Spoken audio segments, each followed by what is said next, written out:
Hello बच्चों, मैं Manish sir. आज आप लोगों का न्यूक्लिक एसिड का बहुत ही महत्वपूर्ण भाग के बारे में हम देखने जा रहे हैं। जो पिछले क्लास में आप लोगों ने न्यूक्लिक एसिड के बारे में देखा बेसिक चीज, उसी का एप्लीकेशन आज है। जो सबसे महत्वपूर्ण है, आज हम देखेंगे टाइप्स ऑफ न्यूक्लिक एसिड के बारे में, यानी न्यूक्लिक अम्ल के प्रकार के बारे में। ठीक, आज आप लोग के क्लास जो है बहुत महत्वपूर्ण है। इसको पूरा वीडियो को सही ढंग से 1-2 बार जरूर देखिएगा। चलिए, अब आप लोग अपना कॉपी अथवा जो मॉड्यूल लिए हैं न्यूक्लिक एसिड का, उसको निकाल लीजिए और उस टॉपिक को निकालिए जहां पर आप लिखे हैं टाइप्स ऑफ न्यूक्लिक एसिड। ठीक, न्यूक्लिक अम्ल के प्रकार। ठीक, तो आप पहले अपना कॉपी निकाल लीजिए। अब देखते हैं हम आगे की ओर। देखिए, न्यूक्लिक एसिड जो होते हैं 2 तरह के हमें पूरे लिविंग वर्ल्ड में दिखाई देते हैं। एक को कहते हैं डीएनए और दूसरे को कहते हैं आरएनए। पूरे लिविंग वर्ल्ड में, पूरे लिविंग जीव जगत में जितने भी तरह के जीव हैं, उनमें मात्र 2 तरह के दिखाई देते हैं। कौन सा मिलते हैं? Nucleic acid. एक डीएनए और दूसरा आरएनए। क्लियर? तो न्यूक्लिक एसिड कितने तरह के हैं? 2 तरह के, एक डीएनए और एक आरएनए। तो हमें क्या करना है? प्रत्येक के बारे में एक एक करके पढ़ना है। तो सबसे पहले हम पढ़ेंगे डीएनए के बारे में। सबसे पहले हम पढ़ेंगे डीएनए के बारे में, फिर उसके बाद हम पढ़ेंगे आरएनए के बारे में। डीएनए का पूरा नाम है deoxy ribo nucleic acid. Deoxy, D आ गया, एन से न्यूक्लिक, ए से एसिड।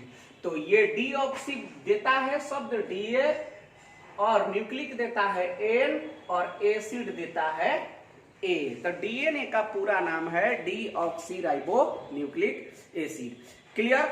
अब हमें ये जानना है कि ये डीएनए लिविंग वर्ल्ड में कहां पाए जाते हैं जीव जगत में। तो हम एक चीज जानते हैं कि दुनिया के प्रत्येक जीव जो हैं बने हैं किन से? सेल से। और सेल कितने तरह का होता है? एक होता है कौन सा? प्रोकैरियोटिक सेल होता है, आप खूब डिटेल में इसको पढ़े हैं। और एक होता है यूकैरियोटिक सेल। ठीक, प्रोकैरियोटिक सेल जिसमें के अंदर आता है कौन सा? बैक्टीरिया। बैक्टीरिया आता है। तो यह बैक्टीरिया के यानी प्रोकैरियोटिक सेल में पाया जाता है क्या? न्यूक्लियोइड, न्यूक्लियोफोर, इंसिपिडस न्यूक्लियस इसका नाम है। तो एक कहां मिलेगा डीएनए? तो प्रोकैरियोटिक सेल के न्यूक्लियोफोर में मिलेगा। अरे खूब डिटेल में पढ़े हैं सेल में जी, जाकर देखिए, समझ गए? कोई कंफ्यूजन वाली चीज नहीं, नया चीज नहीं है, सब कुछ पढ़ा हुआ, भले आपको याद नहीं है। तो न्यूक्लियोफोर में मिलेगा। और एक चीज, प्रोकैरियोटिक सेल में एक और एक्स्ट्रा क्रोमोसोमल मटेरियल होता है, यानी गुणसूत्रीय संरचना, जो गोला गोल होता है, जिसे हम कहते हैं प्लाज्मिड, जिसे हम कहते हैं प्लाज्मिड के नाम से जानते हैं। और यूकैरियोटिक सेल में आप जानते हैं कि ऑर्गेनाइज्ड यानी कि संगठित केंद्रक होता है, जो जिसमें पाया जाता है क्रोमोसोम। तो डीएनए कहां मिलेगा? क्रोमोसोम में मिलता है। और कहां मिलेगा? तो आप पढ़े हैं कि माइटोकॉन्ड्रिया के मैट्रिक्स में पाया जाता है क्या? डीएनए माइटोकॉन्ड्रिया में पाया जाएगा। और कहां मिलेगा? तो क्लोरोप्लास्ट जो होता है, क्लोरोप्लास्ट में क्या होता है? स्ट्रोमा। तो स्ट्रोमा में भी पाया जाता है क्या? डीएनए, जिसको हम लोग ये है क्लोरोप्लास्ट। क्लियर? तो डीएनए किसी भी लिविंग ऑर्गेनिज्म के सेल में पाया जाता है। तो प्रोकैरियोटिक में डीएनए मिलता है हमें कहां पर? तो प्रोकैरियोटिक में हमें डीएनए न्यूक्लियोफोर मिलता है, न्यूक्लियोइड मिलता है, इंसिपिडस न्यूक्लियस में मिलता है। अरे जाकर प्रोकैरियोटिक सेल देखिएगा, सेल में खूब डिटेल में पढ़ाया गया है। नहीं याद है तो आपकी गलती है। फिर उसके बाद उसमें एक और सा एक्स्ट्रा क्रोमोसोमल पार्ट पाया जाता है, जो केवल बना होता है डीएनए का, जिसे हम कहते हैं प्लाज्मिड के नाम से जानते हैं। और डीएनए हमें कहां मिलता है? यूकैरियोटिक सेल के क्रोमोसोम में, न्यूक्लियस में। ये क्या है आपका? न्यूक्लियस। न्यूक्लियस है और यहाँ पर है माइटोकॉन्ड्रिया और क्लोरोप्लास्ट में। तो चलिए आप अपना मॉड्यूल या कॉपी निकालिए, देखिए लिखा है types of nucleic acid, nucleic अम्ल के प्रकार। न्यूक्लिक एसिड दो तरह के हैं, एक ये है डीएनए और दूसरा है आरएनए। तो फर्स्ट हम देख रहे हैं डीएनए, इसका पूरा नाम डीऑक्सीराइबोज न्यूक्लिक एसिड है। तो ये भी लिख सकते हैं डीऑक्सीराइबो न्यूक्लिक एसिड या ribose nucleic acid. Clear? Okay. DNA सभी लिविंग ऑर्गेनिज्म का जेनेटिक मटेरियल है। कैसा मटेरियल है? Genetic material.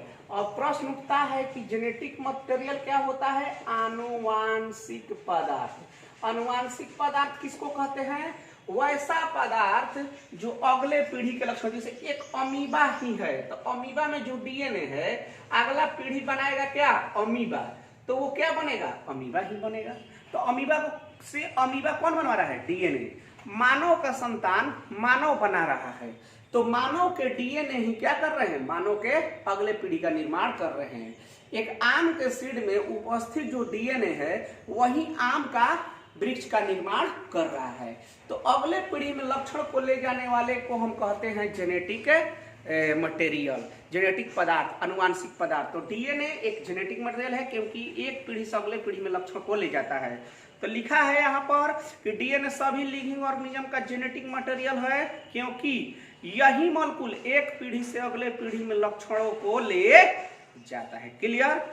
स्थिति कहाँ रहती है? अभी हमने बताया कि प्रोकैरियोटिक सेल में। कहां पर? प्रोकैरियोटिक सेल में। यानी प्रोकैरियोटिक सेल कौन सा है? बैक्टीरिया प्रोकैरियोट्स कहते हैं, डिटेल में पढ़े हैं। कहां मिलता है? डीएनए न्यूक्लियोइड में या न्यूक्लियोफोर में या इंसिपिडस न्यूक्लियस के साथ साथ प्लाज्मिड में मिलता है। देखिए आपका कॉपी में प्लाज्मिक लिखा गया है। क्या लिखा गया है? प्लाज्मिक। ठीक, उसको सी को डी बना लीजिए। क्या कीजिए? सी को डी बना लीजिए। ध्यान दीजिए आपके मॉड्यूल में जब आप लिखे होंगे कॉपी पर तो प्लाज्मिक लिखाया था, ऐसे लिखा हुआ है प्लाज्मिक। आप उसको प्लाज्मिक को डी बनाइए। वो गलत लिखा हुआ है, छूट गया है, सीलिंग मिस्टेक के हाथ से लिखने में छूट गया है। डी ना लिखा करके क्या लिखा गया है? सी लिखा गया है। तो इसको आप बना लीजिए क्या? प्लाज्मिक। प्लाज्मिक लिखा हुआ है, फिर एक बार कह रहे हैं, इसको आप बना लीजिए डी। ठीक, प्लाज्मिक मिलता है। वहीं लिख रहा है कि यूकैरियोटिक सेल में डीएनए कहाँ मिलता है? तो क्रोमोसोम में मिलता है, न्यूक्लियस के। और कहाँ मिलता है? माइटोकॉन्ड्रिया के मैट्रिक्स में मिलता है। और कहाँ मिलता है? क्लोरोप्लास्ट के स्ट्रोमा में उपस्थित होता है। क्लियर? तो ये हमें डीएनए के बारे में पता चला कि डीएनए एक न्यूक्लिक एसिड है जिसका पूरा नाम है डीऑक्सीराइबोज न्यूक्लिक एसिड या डीऑक्सीराइबोज न्यूक्लिक एसिड। ठीक, और यह प्रोकैरियोटिक सेल में, क्योंकि जीव तो दो ही तरह के सेल में बने हैं, वो पाया जाता है न्यूक्लियोइड या न्यूक्लियोफोर में, प्लाज्मिड में। और यूकैरियोटिक कोई भी जीव होगा तो उसमें पाया जाएगा क्रोमोसोम में, माइटोकॉन्ड्रिया और क्लोरोप्लास्ट में। क्लियर? तो आप समझ गए कि डीएनए कहां स्थित होता है। ठीक है? ओके। तो चलिए अब हम देखेंगे आगे chemical composition of DNA. DNA बना किसका होता है? तो ध्यान रखिए, डीएनए क्या है? माइक्रोमोलिक्यूल। क्या है? माइक्रोमोलिक्यूल। डीएनए जो है बृहद अणु है, बृहद अणु है। क्लियर? क्योंकि यह क्या है? पॉलीमर है। आप सेलुलर पूल में पढ़े थे कि पॉलीमर जो होता है वो क्या होता है? बृहद अणु होता है, मैक्रोमोलिक्यूल होता है। ये भी देखे थे कि 1000 डाल्टन से ऊपर जिसका भी क्या होगा मोलिकुलर वेट, वो क्या कहलाएगा? मैक्रोमोलिक्यूल। क्लियर? तो उसी सेलुलर पूल में हमको डीएनए मिला है। तो केमिकल कंपोजिशन, तो पहली बात है कि यह क्या है? मैक्रोमोलिक्यूल। किसका पॉलीमर है? तो ये है डीऑक्सीराइबोन्यूक्लियोटाइड का पॉलीमर होता है। यह डीऑक्सीराइबोन्यूक्लियोटाइड का क्या है? बहुलक। आप खूब बढ़िया से जानते हैं कि एक डीऑक्सीराइबोन्यूक्लियोटाइड कितने चीज का बना होगा? दो चीज का बना होगा। एक को कहते हैं डीऑक्सीराइबोन्यूक्लियोसाइड, होगा ना? आप पढ़े हैं कि न्यूक्लिक एसिड जो है न्यूक्लियोटाइड का बना है और न्यूक्लियोटाइड जो है न्यूक्लियोसाइड और फॉस्फेट से मिलकर बना होता है। तो डीऑक्सीराइबोन्यूक्लियोटाइड होता है और एक होता है कौन सा, राइबोन्यूक्लियोटाइड। तो डीएनए बना होता है किसका, डीऑक्सीराइबोन्यूक्लियोटाइड का। डीऑक्सीराइबोन्यूक्लियोसाइड, अरे न्यूक्लियोटाइड क्या बना होता है, न्यूक्लियोसाइड का, और एक क्या होता है, फॉस्फेट पाया जाता है। ये भी आप जानते हैं कि डीऑक्सीराइबोन्यूक्लियोसाइड या कोई भी न्यूक्लियोसाइड किसको रखता है, पेंटोज शुगर को। तो यहाँ डीऑक्सीराइबोन्यूक्लियोसाइड है तो कौन सा होगा, डीऑक्सीराइबोज शुगर, यही होगा ना, डीऑक्सीराइबोज शुगर होगा, जिसका फॉर्मूला क्या है, C5H10O4। ये आप भली भांति सब डिटेल में जानते हैं, क्लियर। और न्यूक्लियोसाइड में क्या होगा, एक नाइट्रोजन बेस होगा। और डीएनए में, कोई भी डीएनए हो उसमें 4 तरह के नाइट्रोजन बेस देखने को मिलता है, एडेनिन, गुआनिन, साइटोसिन और थाइमिन। दुनिया के किसी भी जीव को, बैक्टीरिया हो, मानव हो, प्लांट हो, कोई भी हो, तो डीऑक्सीराइबोन्यूक्लियोटाइड जो डीएनए के पॉलीमर को बनाता है, बहुलक को बनाता है, ठीक, तो डीऑक्सीराइबोन्यूक्लियोटाइड का बना होता है डीएनए, तो उसमें क्या होगा, नाइट्रोजन बेस 4 तरह के मिलेंगे, या तो मिलेंगे एडेनिन, गुआनिन, या तो साइटोसिन, या तो थाइमिन। एडेनिन और गुआनिन क्या है, प्यूरिन है, खूब अच्छी तरह से जानते हैं। और साइटोसिन और थाइमिन क्या है, पायरिमिडीन है। प्यूरिन कैसा है, डबल रिंग स्ट्रक्चर होता है, याद है ना जी कि भूल गए। और पायरिमिडीन कैसा होता है, सिंगल रिंग स्ट्रक्चर होता है, क्लियर, ध्यान दे रहे हैं। चलिए, तो हमारा जो केमिकल कंपोजिशन है कि जब डीएनए को निकाल कर देखते हैं तो डीएनए डीऑक्सीराइबोन्यूक्लियोटाइड का पॉलीमर होता है, और यानी कि कोई भी न्यूक्लियोटाइड जो होगा, यदि राइबोज शुगर होगा तो क्या कहलाएगा, राइबोन्यूक्लियोटाइड। और कौन सा शुगर होगा, डीऑक्सीराइबोज शुगर होगा तो क्या कहलाएगा, डीऑक्सीराइबोन्यूक्लियोटाइड। आप पीछे क्लास में पढ़ लिए हैं, नहीं होगा तो फिर एक बार लेक्चर को देख लीजिएगा, क्लियर, ओके। और जो भी कंफ्यूजन होगा आप व्हाट्सएप पर कर सकते हैं। जो भी बच्चे देख रहे हैं उनकी हम बात करें, बहुत सारे बच्चे नहीं देख रहे हैं, ये उनकी समस्या है जिसके कारण वो पिछड़ सकते हैं, इसलिए आप अपना उपाय जरूर कीजिए, ओके, ठीक। तो ये ध्यान रखिए। तो चलिए आप अपना निकालिए copy, chemical composition of DNA. DNA 2 poly deoxyribonucleotide का स्ट्रैंड का बना माइक्रोमोलिक्यूल, बृहद जड़। देखिए ना, गलती से लिखा गया है आपका एथी में, पेज में माइक्रो लिखा गया है, क्या लिखा गया है, माइक्रोमोलिक्यूल। कोष्ठ में वहीं पर हिंदी में लिखा है बृहद अणु, लेकिन गलती से माइक्रो को कर दीजिए क्या, माइक्रो। आप अपना कॉपी में लिखे हैं तो माइक्रो लिखा गया होगा। जो लोग मॉड्यूल आप लोग को दिया गया था, भेजा गया था पीडीएफ के थ्रू, आप लोगों ने लिखा था, सॉरी, आप लोगों को भेजा गया था सारे एकक पेपर को आपके व्हाट्सएप पर, उसकी मैं बात कर रहा हूं। तो उसमें माइक्रो लिखा गया है लेकिन हिंदी में बृहद अणु है, समझ गए, तो उसको माइक्रो कर लीजिए, ठीक।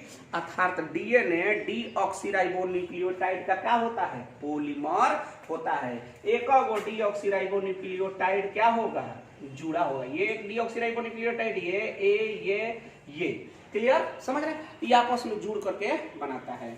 आगे देखिए, डीएनए में पाए जाने वाला डीऑक्सीराइबोन्यूक्लियोटाइड। तो डीऑक्सीराइबोन्यूक्लियोटाइड अपना कॉपी में देखिए, डीऑक्सीराइबोन्यूक्लियोसाइड से और फॉस्फेट से बना होगा। और डीऑक्सीराइबोज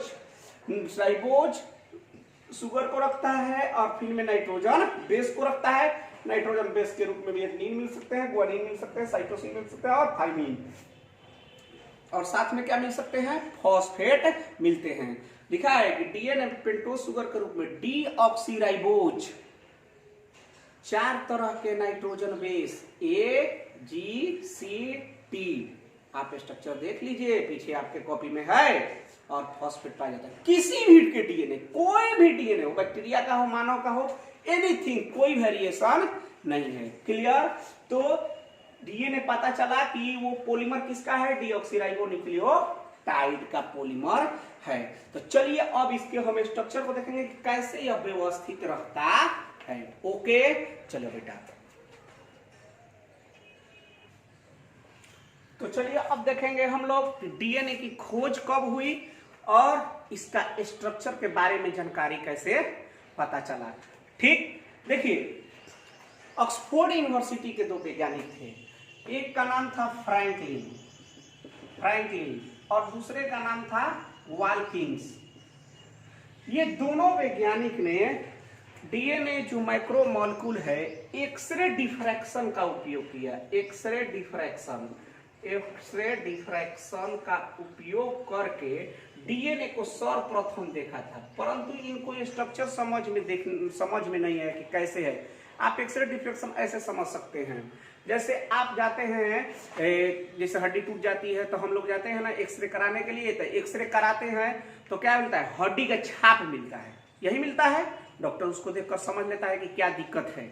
तो उसी प्रकार एक्सरे डिफ्रैक्शन एक ऐसा टेक्निक है जिससे किसी मॉलिक्यूल पर डाला जाए, किसी अणु पर डाला जाए, तो एक पर्दा पर उस अणु का कैसे व्यवस्थित एक छाप निकल जाता है। क्लियर? तो ये चीज जो है फ्रैंकलिन और विल्किंसन ने शुरुआत की थी। क्लियर? अब उसके बाद इन एक्सरे डिफ्रैक्शन के, लेकिन ये दोनों लोग जो हैं ये स्ट्रक्चर को समझा नहीं पाए, किसके, डीएनए के स्ट्रक्चर को। फिर उसके बाद दो युवा वैज्ञानिक आते हैं, एक का नाम था वाटसन और दूसरे का नाम था क्रिक। वाटसन जो थे उस समय शायद 32 वर्ष के थे और क्रिक जो थे 28 वर्ष के थे, और ये दोनों जो थे उसी यूनिवर्सिटी में, ऑक्सफोर्ड यूनिवर्सिटी में ही पीएचडी के स्टूडेंट थे। ये पीएचडी कर रहे थे, किससे, फिजिक्स डिपार्टमेंट से, क्वांटम फिजिक्स ले ये पीएचडी कर रहे हैं। भाई मजबूरी है कि कहिएगा बायोलॉजी में फिजिक्स वाला घुस जाता है, ये तो कंडीशन है कि अगर आणविक स्तर पर जाना होगा तो हमें क्या करना होगा, केमिस्ट्री को लाना होगा और फिजिक्स को तो लाना ही होगा। तो एक वाटसन और क्रिक साहब अभी तुरंत मरे हैं, 2015 में मरे थे। ठीक, ये दोनों स्टूडेंट थे। उन्होंने क्या किया कि अपने प्रोफेसर फ्रैंकलिन और विल्किंस है शायद, नहीं ठीक है, वाकिंग्स है। तो वाकिंग्स के दोनों प्रोफेसर एक्सरे डिफ्रैक्शन का उपयोग किया डीएनए को देखने में, और इन लोगों ने देखा तो ये वाटसन और क्रिक बताए कि ये जो डीएनए दिख रहा है ये हेलिकल है। कैसा है, हेलिकल। ये स्ट्रक्चर कैसा दिख रहा है, हेलिकल दिख रहा है, घुमावदार दिख रहा है। लेकिन इन्होंने बताया वाटसन क्रिक ने कि ये हेलिकल जो है डबल हेलिकल है। कैसा दिखता है, डबल हेलिकल है, एक हेलिकल और दूसरा हेलिकल। तो वाटसन और क्रिक ने कहा कि जो डीएनए है वो आपका डबल हेलिकल स्ट्रक्चर है। कैसा स्ट्रक्चर है, डबल हेलिकल स्ट्रक्चर। और इन लोगों ने डीएनए के संबंधी जो भी स्ट्रक्चर थी इसके लिए एक मॉडल प्रस्तुत किया, और उस मॉडल का नाम रखा डबल हेलिक्स मॉडल। इन लोगों ने, वाटसन और क्रिक ने डबल हेलिकल स्ट्रक्चर बताया कि जो डीएनए होता है वो एक हेलिकल स्ट्रक्चर एक हो गया, जैसे ये एक हेलिकल स्ट्रक्चर हो गया और दूसरा ये हेलिकल स्ट्रक्चर हो गया। तो ये जो है आपको डबल हेलिक्स के रूप में दिखाई देते हैं।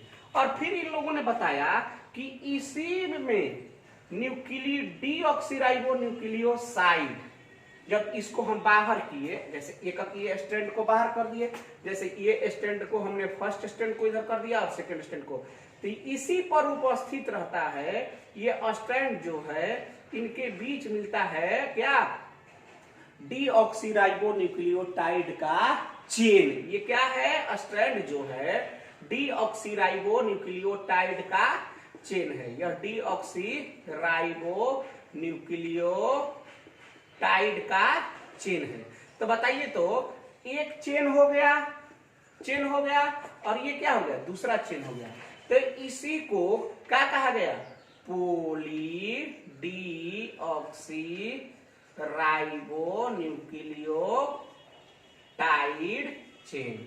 पोली क्यों कहा गया भैया, देखिए तो इस चेन में एक से अनेकों डीऑक्सीराइबो न्यूक्लियोटाइड है कि नहीं, इस चेन में अनेकों डीऑक्सीराइबो न्यूक्लियोटाइड है कि नहीं, है ना। क्लियर? तो बताइए, एक से अधिक राइबो न्यूक्लियोटाइड है तो पोली कहेंगे ना, तो डीएनए क्या होता है, डबल हेलिकल स्ट्रक्चर होता है, ठीक। और वो किसका बना होता है, तो पॉली डीऑक्सीराइबोन्यूक्लियोटाइड का चेन होता है। एक चेन हो गया, एक चेन में एक से अनेकों हो जाएंगे, ठीक।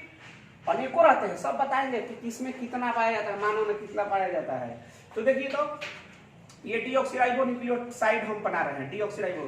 तो बताइए, तो अनेकों है तो पॉली हो गया कि नहीं। तो ये चेन कैसा होता है, पॉली डीऑक्सीराइबोन्यूक्लियोटाइड का बना होता है। और यह कैसा होता है, डबल हेलिकल रूप में होता है। तो देखिए आप, डिस्कवरी ऑफ डीएनए लिखा हुआ है, डीएनए की खोज। वाकिंस और फ्रैंकलिन ने एक्सरे डिफ्रैक्शन टेक्निक की सहायता से डीएनए को देखा। क्लियर। पुनः इसी खोज को वाटसन और क्रिक ने एक्सरे डिफ्रैक्शन की सहायता से ही डीएनए के पूर्ण अध्ययन किया। और अध्ययन के बाद 1953 ईस्वी में डीएनए के लिए डबल हेलिक्स मॉडल को प्रस्तुत किया। इसके लिए इन दोनों वैज्ञानिकों को 1962 ईस्वी में नोबेल प्राइज प्रस्तुत किया। इन दोनों को क्या मिला, नोबेल प्राइज मिला। डीएनए का डबल हेलिक्स मॉडल अब हम लोग देखेंगे, यानी डबल हेलिक्स मॉडल मतलब स्ट्रक्चर को देखेंगे। तो उन्होंने बताया कि वाटसन और क्रिक ने 1953 में ईस्वी में देखा कि डीएनए दो पोली न्यूक्लियोटाइड स्ट्रैंड को रखता है। अरे पोली मतलब एक से क्या हो गया, अधिक डीऑक्सीराइबोन्यूक्लियोटाइड।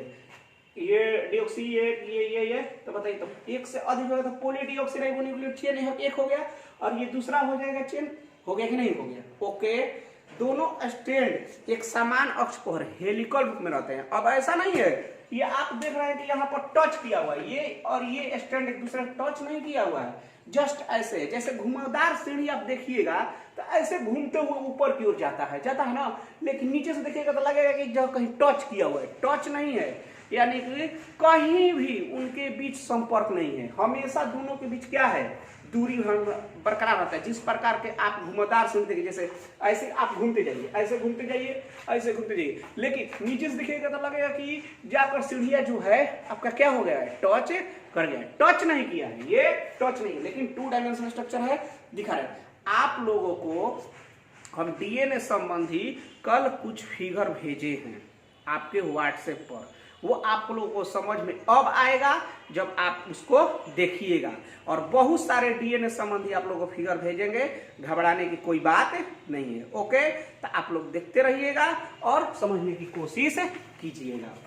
समझ गए ना। तो इस चीज को हम लोग देखेंगे और देख करके तो जिस प्रकार से व्यवस्थित होते हैं उसी प्रकार ये कैसा होता है, घुमावदार सीढ़ी के रूप में व्यवस्थित होता है। चलिए अब है इसका विशिष्ट स्ट्रक्चर, उसको हम देख रहे हैं।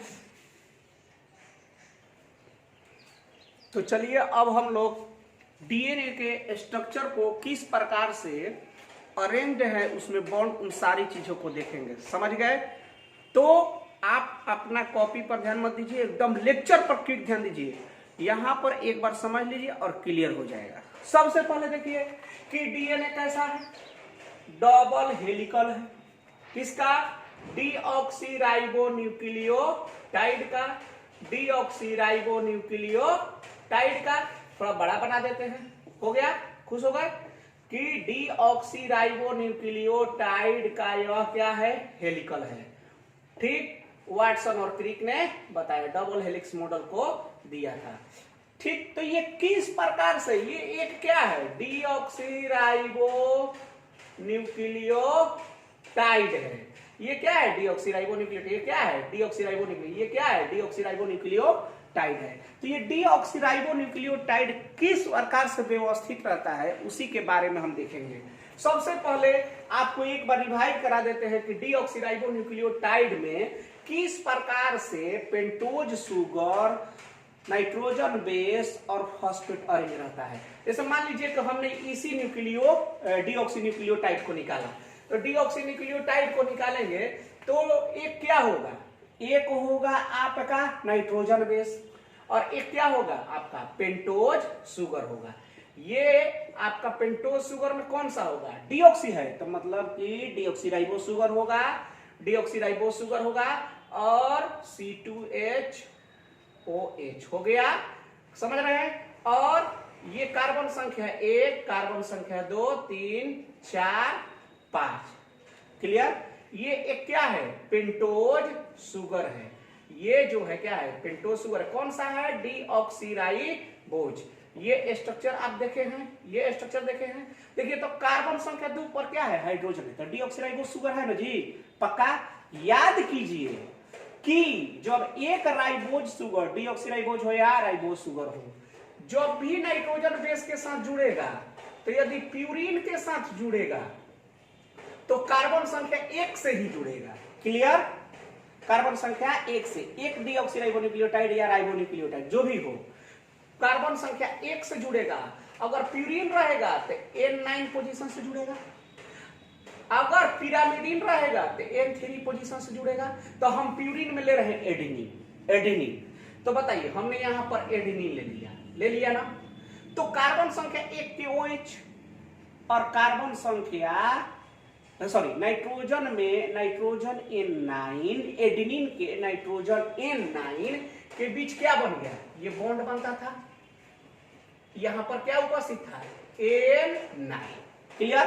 तो जब भी एक न्यूक्लियोटाइड हो और उसमें पेंटोज शुगर और नाइट्रोजन के बीच जो बॉन्ड बनता है, इस बॉन्ड का नाम क्या है, एन ग्लाइकोसिडिक बॉन्ड। क्या सा है, एन ग्लाइकोसिडिक बॉन्ड। एन ये बता रहा है कि नाइट्रोजन बेस है और ग्लाइकोसिडिक बॉन्ड बनाता है कि पेंटोज शुगर है। तो ये बताइए, तो न्यूक्लियोसाइड बन गया। ये कौन सा है, डीऑक्सीराइबोज शुगर है, तो ये क्या बन गया, डीऑक्सीराइबो न्यूक्लियोसाइड बन गया ना जी। और फास्फोरस हमेशा कहां जुड़ता है, कार्बन संख्या 5 पर, कार्बन संख्या 5 पर। ठीक, ये फास्फोरस हो गया। और फास्फोरस जो जुड़ता है, कौन सा बॉन्ड बनता है, फॉस्फोडाइएस्टर बॉन्ड बनता है ना, कार्बन संख्या 5 के OH और इसके H के बीच। और ये जो बॉन्ड बना एक न्यूक्लियोटाइड में, तो कौन सा बॉन्ड बनता है, फॉस्फोएस्टर बॉन्ड। कौन सा बॉन्ड बन गया, फॉस्फोएस्टर बॉन्ड। तो कभी भी राइबोन्यूक्लियोटाइड हो या डीऑक्सीराइबोन्यूक्लियोटाइड, एक की बात करेंगे तो उसमें नाइट्रोजन बेस यदि प्यूरिन होते N9 पोजीशन से, कार्बन संख्या 1 से, फॉस्फेट जो है हमेशा कार्बन संख्या 5 से 1 में मिलेगा। और जो नाइट्रोजन बेस जुड़ेगा एन ग्लाइकोसिडिक बॉन्ड से जुड़ेगा, और यहां पर क्या जुड़ेगा, फॉस्फोडाइएस्टर बॉन्ड। देखिए तो अब उठाकर देखिए, ये स्ट्रक्चर देखिए, मैंने एक को निकाला है, एक यहां पर है। ये सब भूल जाइए कि क्या है, अभी ये सब भूल जाइए, अभी आप ये भूल जाइए। देखिए तो यहां पर एडेनिन है, N9 होगा कि नहीं होगा, बोलिए है कि नहीं है, है ना जी। हमने इसको काटा है ना, निकाला है ना, यहां से एक निकाला है ना, चाहे ये निकाले चाहे ये निकाले, समझ रहे हैं ना। ये कंडीशन है ना, N9 ये C1 है ना। देखिए इनके बीच कौन सा ये बॉन्ड होगा, एन ग्लाइकोसिडिक बॉन्ड होगा कि नहीं होगा, बोलिए होगा ना। अब देखिए इस न्यूक्लियोटाइड में फॉस्फेट किससे जुड़ा हुआ है, 5वां कार्बन से जुड़ा है कि नहीं, ये देखिए पहला से जुड़ा है, ओके कोई दिक्कत।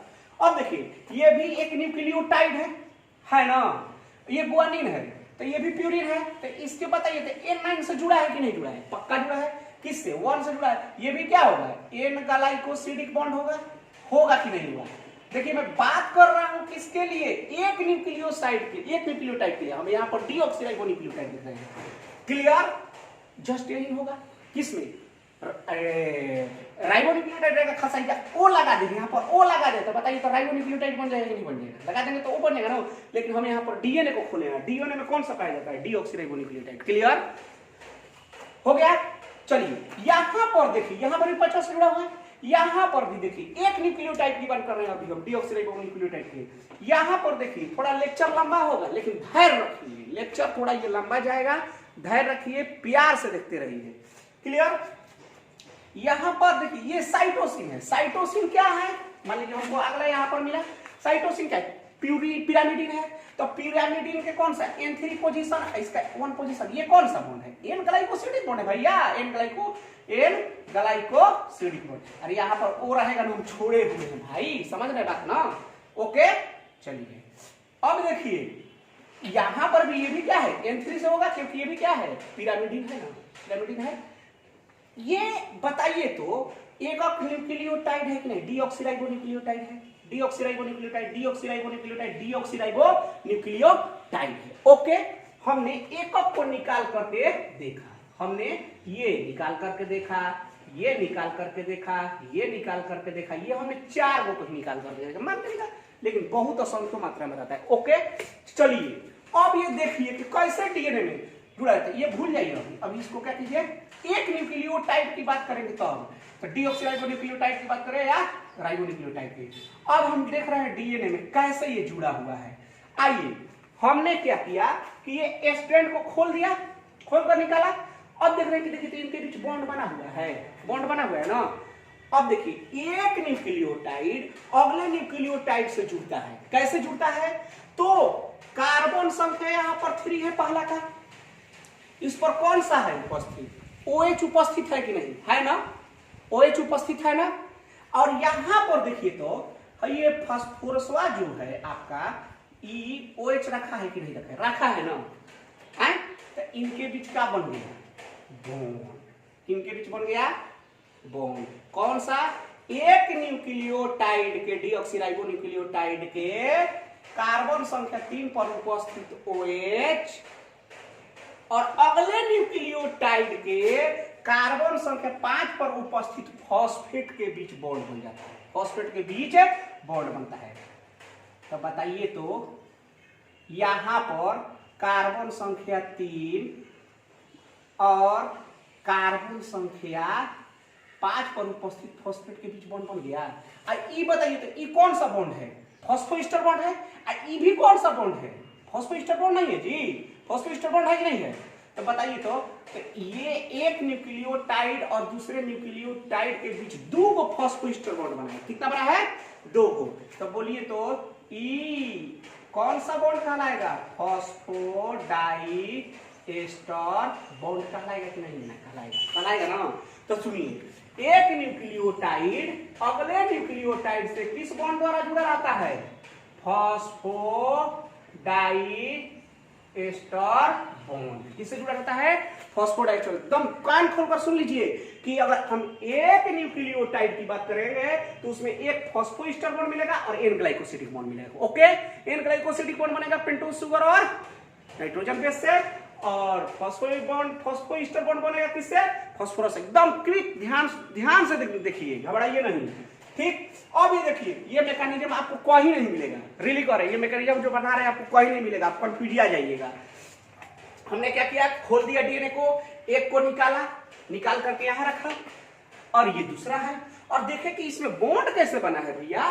तो इसमें बॉन्ड बना है कैसे, पहले न्यूक्लियोटाइड के, थोड़ा सा इसको अच्छा से करते हैं, पहले न्यूक्लियोटाइड के कौन सा, OH कार्बन संख्या 3 के, दूसरे न्यूक्लियोटाइड के 5वां कार्बन के यहां से जुड़ा, फॉस्फोरस से जुड़ेगा। ये बॉन्ड बन गया कौन सा, फॉस्फोडाइएस्टर बॉन्ड। ये बॉन्ड बन गया कौन सा, पता नहीं दिखाई दे रहा है कि नहीं दिखाई दे रहा है, डाइएस्टर दिखाई देना चाहिए, एस्टर बॉन्ड बन गया। अब बताइए तो ये अगला न्यूक्लियोटाइड के कर 3 खुला है कि नहीं है, OH है ना, यही ना बॉन्ड बनेगा, यहाँ पर भी यही वाला बॉन्ड बनेगा कि नहीं बनेगा। ओके, फिर देखिए तो यहाँ पर खुला है कि नहीं है, ये बॉन्ड बनेगा कि नहीं बनेगा, और इसके जैसा बॉन्ड बनेगा ना बुआ, देख बॉन्ड बना ना बेटा, देख तो ये बॉन्ड बना कि नहीं बना, बॉन्ड गया कि नहीं बन गया। ओके, देखो फॉस्फोडाइएस्टर बॉन्ड, फॉस्फोडाइएस्टर बॉन्ड, तो ये क्या है, अगर मैं इस चेन को खोलूं तो ये डीऑक्सीराइबोन्यूक्लियोटाइड, दूसरा, तीसरा, चौथा, पांचवा, छठवा, इनके बीच कौन सा बॉन्ड है, ये कौन सा बॉन्ड है, फॉस्फोडाइएस्टर बॉन्ड। तो ध्यान रखिए कि डीएनए के डीऑक्सीराइबोन्यूक्लियोटाइड में एक न्यूक्लियोटाइड अगले न्यूक्लियोटाइड से फॉस्फोडाइएस्टर बॉन्ड द्वारा जुड़ा रहता है, फॉस्फोडाइएस्टर बॉन्ड द्वारा जुड़ा रहता है। ओके, और फॉस्फोडाइएस्टर बॉन्ड बनता है एक डीऑक्सीराइबोन्यूक्लियोटाइड के कार्बन संख्या 3 को OH और अगले न्यूक्लियोटाइड के कार्बन संख्या 5 के फॉस्फेट पर उपस्थित OH के बीच बॉन्ड बनता है। ओके, अब बताओ ना, ई हम तो एकरा के निकाल के देख लिए तो का ई स्टैंड में नहीं है जी, ई भी स्टैंड में है कि नहीं है? तो इसको भी खोलेंगे तो बताओ मिलेगा कि नहीं? इनके बीच में क्या मिलेगा? Phosphodiester bond. कैसे देख कहिएगा सर उल्टा कर दिए। हाँ भैया उल्टा किए हैं, क्योंकि इसी तरह से वो पाया जाता है। कहां पर? डीएनए में। देखो कार्बन संख्या 1 2 3 4 5, कार्बन संख्या 5 पर उपस्थित है फॉस्फेट। ये बताओ तो क्या है? एक डीऑक्सीराइबोन्यूक्लियोटाइड है कि नहीं? आइए देखो अगला के बीच का है यार OH क्लियर है? OH दिख रहा है? इनके बीच क्या बन गया? फॉस्फोडाइस्टर बॉन्ड बन गया। अरे ओकरे लेखा बना, बोलना बेटा। यहां पर भी बन गया फॉस्फोडाइस्टर बॉन्ड, बन गया कि नहीं बन गया? यहां पर भी बन गया फॉस्फोडाइस्टर बॉन्ड, बन गया कि नहीं बन गया? बन गया। तो देखो ध्यान रखना, जब हम डीएनए के स्ट्रक्चर को ध्यान से देखो, जब डीएनए के डबल हेलिक्स मॉडल को बता रहे थे तो उन्होंने बताया कि एक डीऑक्सीराइबोज, अगला deoxy deoxy deoxy deoxy deoxy deoxy deoxy deoxy deoxy, एक चेन हो गया, दूसरा चेन हो गया। ये क्या है? पोली डीऑक्सी राइबो न्यूक्लियोटाइड, यही है ना? डीऑक्सी राइबो न्यूक्लियोटाइड है। तो देखो इस बात को देखो, ये देखो ये देखो ये दिखता है ना?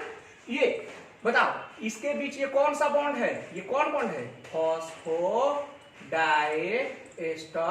बॉन्ड। हम एक चेन को देख रहे हैं। किसको देख रहे हैं? एक चेन को और अगला चेन को। तो इसमें यहां पर क्या है? नाइट्रोजन बेस है। जैसे यहां पर ए हो गया, यहां पर जी हो गया, कुछ भी हो, यहां पर सी हो गया, यहां पर क्या हो गया? टी हो गया। तो डीएनए में क्या होता है कि ठीक अपोजिट उसका पूरक होता है। एडेनिन हमेशा जुड़ता है किसके साथ? थाइमिन के साथ। एडेनिन हमेशा किसके साथ जुड़ता है? थाइमिन। और थाइमिन हमेशा किसके साथ जुड़ता है? एडेनिन के साथ। ध्यान रखिए, एडेनिन जुड़े थाइमिन के साथ या थाइमिन जुड़े एडेनिन के साथ, वो बैक्टीरिया हो कहीं भी। और गुआनिन हमेशा किनसे जुड़ता है? साइटोसिन के साथ। किससे जुड़ता है? साइटोसिन के साथ। किन के साथ जुड़ता है? साइटोसिन। और एडेनिन और थाइमिन के बीच 2 गो हाइड्रोजन बॉन्ड पाया जाता है, 1 और 1। और साइटोसिन और गुआनिन के बीच हमेशा कै गो? 3 गो। कै गो पाया जाएगा हाइड्रोजन बॉन्ड? 3 गो। इनके बीच कै गो? तो ये बोल बेटा क्या है? हाइड्रोजन बॉन्ड है। ये क्या है? Hydrogen bond. ध्यान रखना कभी भी कि डीएनए के जो पॉलीएस्टर न्यूक्लियोटाइड है, अगर यहां पर एडेनिन है तो यहां पर क्या होगा? थाइमिन। यहां पर गुआनिन है तो यहां पर क्या होगा? साइटोसिन। यहां पर साइटोसिन है तो यहां पर क्या होगा? गुआनिन। यहां पर थाइमिन है तो क्या होगा? एडेनिन। होगा कि नहीं होगा? और ये बात को ध्यान रखना। तो बताओ तो ये क्या बना रहा है? ये भाग दे तो फास्फोरस और पेंटोज शुगर डीएनए का बोन बना रहा है कि नहीं? बैकबोन। अरे भैया भाई स्ट्रैंड को कौन बना रहा है? कौन बना रहा है? बता ना, बोलो तू ही बोल कौन स्ट्रैंड को बना रहा है? फास्फोरस और ये बना रहा है कि नहीं? पेंटोज शुगर डीऑक्सीराइबोज बना रहा है कि नहीं? बना रहा है कि नहीं? ठीक, ये तो कहां पर है? साइड मेनू है जी, ये तो साइड मेनू है। तो किसी भी डीएनए का बैकबोन जो होता है उसमें उपस्थित पेंटोज शुगर यानी डीऑक्सीराइबोज और फॉस्फेट ग्रुप होता है। और उनमें पाए जाने वाले एक स्ट्रैंड में न्यूक्लियोटाइड में जो नाइट्रोजन बेस होते हैं, यदि थाइमिन होगा तो एडेनिन के साथ ठीक इसके इस पार वाले के साथ डबल हाइड्रोजन बॉन्ड, और गुआनिन और साइटोसिन होगा तो ट्रिपल, गुआनिन और साइटोसिन होगा तो ट्रिपल, और थाइमिन एडेनिन होगा तो डबल हाइड्रोजन बॉन्ड को बनाता है। ये देख रहे हैं। और एक बात बताए, किन्होंने बताया? कि वाटसन और क्रिक साहब ने बताया कि देखिए भैया ये जो आप डीएनए में स्ट्रक्चर देखते हैं, ये डीएनए में स्ट्रक्चर जो देखते हैं, देखो यहां पर कौन सा भाग खुला है? 5वां कार्बन पर पी खुला है कि नहीं? तो इसको कहा गया 5 प्राइम पी। और यहां पर कौन सा भाग छूटा हुआ है? 3 का है कि नहीं? तो इसको कहा गया 3 प्राइम OH। हमने क्या किया? दिखा दिया। किसको? डायरेक्शन को। यदि डीएनए बन रहा है तो उसका डायरेक्शन जो है देखो एक हम खोल दिए ना, तो खोल दिए तो यहाँ पर लिखा है 5 प्राइम पी, यहाँ पर लिखेगा कौन सी? 3 प्राइम OH। यहाँ पर लिखा हुआ है कौन सा? 5 प्राइम पी, तो यहाँ पर 3 प्राइम OH। देख कैसे? तो ये बोल एक इधर देख सटल नहीं है, एकदम ऐसे है। और यहाँ पर देखता 5 प्राइम पी है, 5वां कार्बन पर छूट है ना, 5 प्राइम पी, पांचवा कार्बन पर है ना, अरे पांचवा कार्बन पर है ना, ओ पी छूटा हुआ है कि नहीं, ये बॉन्ड बनाएगा। और ये देखो यहाँ पर कौन सा है, 3 है, OH। मतलब कह रहा है क्या कि अगर एक स्ट्रैंड 5 प्राइम होगा, मतलब पांचवा होगा नीचे छूटा हुआ, तो ऊपर होगा कौन सा, 3। अब बताओ तो, अब वहां पर है कौन सा 3 प्राइम, तो ये वाला कौन सा होगा 5 प्राइम, कौन सा होगा 5 प्राइम। अब एक बात बताओ, तू लोग जानता है ये दो लाइन है, ये पैरेलल लाइन है कि नहीं, ए और बी है ना। अब एक रखा बी कर दिए, बताओ ये भी पैरेलल लाइन है कि नहीं, लेकिन है कैसा लाइन है, एंटी पैरेलल। कैसा है जी, एंटी पैरेलल। एंटी पैरेलल मतलब प्रति समानांतर, एक का डायरेक्शन इस साइड ईस्ट है तो एक का डायरेक्शन क्या होगा, वेस्ट होगा। क्लियर, या एक का डायरेक्शन साउथ है, एक का डायरेक्शन साउथ है तो एक का डायरेक्शन क्या होगा, नॉर्थ होगा। समझ गया। तो डीएनए कैसा स्ट्रैंड होता है, एंटी पैरेलल। कैसा होता है, अगर एक का डायरेक्शन 5 प्राइम पी से 3 प्राइम OH, 5 प्राइम पी से 3 प्राइम OH, तो यदि हम इसके डायरेक्शन की बात करेंगे तो अगर इस अगर चेन को लिए 3 प्राइम OH से 5 प्राइम पी, तो इधर से भी अब लेंगे, अब इधर से नहीं लेंगे जी, डायरेक्शन कहां से लेंगे, इधर से 3 प्राइम OH से 5 प्राइम पी। ओके, समझ गए। तो ध्यान रखिएगा कि डीएनए पॉलीन्यूक्लियोटाइड का स्ट्रैंड होता है, पॉलीडिऑक्सीराइबोन्यूक्लियोटाइड का स्ट्रैंड होता है, और दोनों फॉस्फोडाइस्टर बॉन्ड से एक न्यूक्लियोटाइड दूसरे न्यूक्लियोटाइड से जुड़े रहते हैं। ये भी ध्यान रखिएगा कि अगर एक न्यूक्लियोटाइड की बात करेंगे तो उसमें प्यूरिन N9 से कार्बन संख्या 1 से, पिरामिडिन N3 से, कार्बन संख्या 1 से N ग्लाइकोसिडिक बॉन्ड द्वारा, और फॉस्फेट हमेशा पांचवा कार्बन से 1 में। लेकिन जब 1 से अधिक होगा तो कार्बन संख्या 3 और कार्बन संख्या 5 पर OH के बीच क्या मिलेगा, फॉस्फोडाइस्टर बॉन्ड। तो ये देखिए, और एक तरफ होगा एडेनिन तो दूसरा तरफ होगा थाइमिन। तो ये स्ट्रैंड में यदि यहाँ पर न्यूक्लियोटाइड क्या है, एडेनिन है, तो यहाँ पर कौन सा होगा, थाइमिन। हमेशा कौन सा बॉन्ड बनेगा, हाइड्रोजन बॉन्ड। अरे बोल रहे होगा हई जैसे फॉस्फोडाइस्टर बॉन्ड बनू, तो फॉस्फोडाइस्टर बॉन्ड में यहाँ पर क्या है, बैकबोन का एगो पेंटोज सुगर बा, एगो फॉस्फेट है, एगो पेंटोज सुगर बा, एगो फॉस्फेट है कि नहीं बोल, है ना। तो डीएनए के बैकबोन को बनाता है कौन, ये बनाता है। चलिए, तो ध्यान रखिएगा। तो हम थोड़ा इसको, हाँ देखिए आपका स्ट्रक्चर भी दिया हुआ है, आप स्ट्रक्चर को अब समझ सकते हैं। अब स्ट्रक्चर को देखिए, नहीं समझ फिर एक बार वीडियो को बैक करके देखिएगा। ओके, यहाँ पर देखिए आपका बॉन्ड बनाया हुआ है और डायरेक्शन दिखाया हुआ है 5 प्राइम पी से कहां पर, 3 प्राइम OH और 3। अब देख रहे एक तरफ बहुआ, एक तरफ दिखता पांचवा कार्बन पर उपस्थित है पी, तो उसको 5 प्राइम पांचवा कार्बन पर है ना, और नीचे कौन खुला है, तीसरा पर OH है ना, हो गया। अब हाँ, अब डायरेक्शन देख रहे हैं, तो अगर एक तरफ से 5 प्राइम पी पर प्राइम OH कह रहे हैं, 5 प्राइम पी OH, तो इधर भी कहिएगा 5 प्राइम, तो एंटी पैरेलल हो गया। अभी नहीं कि इधर कहिएगा क्या चीज, 5 प्राइम 3 OH, फिर इधर से कहिएगा 3 प्राइम, अरे बकलूल, ई बराबर हो गया ना, लोल हो गया ना, 5 प्राइम पी OH यहाँ पर खुला है कि नहीं, यहाँ पर है कि नहीं, तो एंटी पैरेलल है। कैसा होता है डीएनए, एंटी पैरेलल, दोनों सटता नहीं है। एक का डायरेक्शन 5 प्राइम से पी, 5 प्राइम पी से 3 प्राइम OH, एक का डायरेक्शन 5 प्राइम पी से 3 प्राइम OH, एंटी पैरेलल हो गया। ओके, तो देखो यहाँ पर यही स्ट्रक्चर को दिखाया गया है, ठीक। हाँ, अब एगो बात, दो न्यूक्लियोटाइड के बीच, कौन सा, दो न्यूक्लियोटाइड के बीच, एक न्यूक्लियोटाइड अगला न्यूक्लियोटाइड के बीच कितना दूरी होता है, 3.4 एंगस्ट्रॉम। कितना दूरी होता है, 3.4 एंगस्ट्रॉम। अरे बुढ़ो, एगो है न्यूक्लियोटाइड, है एगो होगा न्यूक्लियोटाइड, है न्यूक्लियोटाइड हुआ, एकरा बीच में कितना दूरी होगा, 3.4 एंगस्ट्रॉम। कितना होगा, 3.4 एंगस्ट्रॉम। तो बोल 10 गो न्यूक्लियोटाइड के बीच कितना दूरी होगा, अरे गुना कर दे 10 ले, 34 एंगस्ट्रॉम हो जाएगा नहीं, 3.4 3.4 3.4 3.4 3.4 3.4 3.4 हो गया। इसके बारे में हम लोग देखेंगे अगले क्लास में, ठीक। तो जो अभी लिखे हैं उसी को थोड़ा बता रहे हैं। डीएनए के पॉलीन्यूक्लियोटाइड स्ट्रैंड, डीऑक्सीराइबोन्यूक्लियोटाइड एक दूसरे के साथ फॉस्फोडाइस्टर बॉन्ड द्वारा जुड़े रहते हैं, यही चीज लिखा हुआ है। फॉस्फोडाइस्टर बॉन्ड का निर्माण न्यूक्लिक एसिड के कार्बन संख्या 3 पर उपस्थित OH ग्रुप और न्यूक्लिक एसिड कार्बन के 5 पर उपस्थित फॉस्फेट ग्रुप से बीच होता है, पक्का। इसके कारण एक स्ट्रैंड के अंतिम न्यूक्लियोटाइड के कार्बन संख्या 5 पर पांचवा कार्बन पर उपस्थित फॉस्फेट क्या होगा, मुक्त होगा। और अंतिम बिंदु के कार्बन संख्या 3 पर OH ग्रुप क्या होगा, मुक्त होगा। इस प्रकार डीएनए के दोनों स्ट्रैंड एंटी पैरेलल होते हैं। हो गया। अरे बउआ 5 से क्या हो गया 3 प्राइम OH तो बउआ, और ये इधर का हो गया 5 प्राइम से एंटी पैरेलल हो गया कि नहीं हो गया। अभी नहीं समझ में आ रहे, अगर अभी नहीं समझ में आएगा तो फिर एक बार वीडियो देखना। समझ गया? ओके।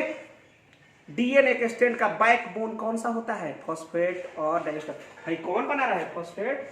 देखता भाई भाग बना रहा है ना, बना रहा है ना, ये बैकबोन है। ध्यान रखना, इसको लाइनिंग कर लो कि डीएनए के बैकबोन कौन होता है, पेंटोज शुगर डीऑक्सीराइबोज और फॉस्फेट। ओके, आज यही तक छोड़ रहे हैं बेटा, फिर अगला दिन आएंगे डीएनए के बारे में देखेंगे, क्योंकि इसी पर सारा सेल डिवीजन और सब कुछ आपका है। इसलिए आप ध्यान दीजिए, आप वीडियो लेक्चर देखते रहिए, दोबारा आपको नहीं मिलेगा। और ध्यान रखिए जो बता रहे हैं जल्दी नहीं मिलेगा। ओके, थोड़ा वीडियो लंबा हो गया है, देखे हैं इसके लिए सॉरी, लेकिन वीडियो को देखते रहिए। Okay bye.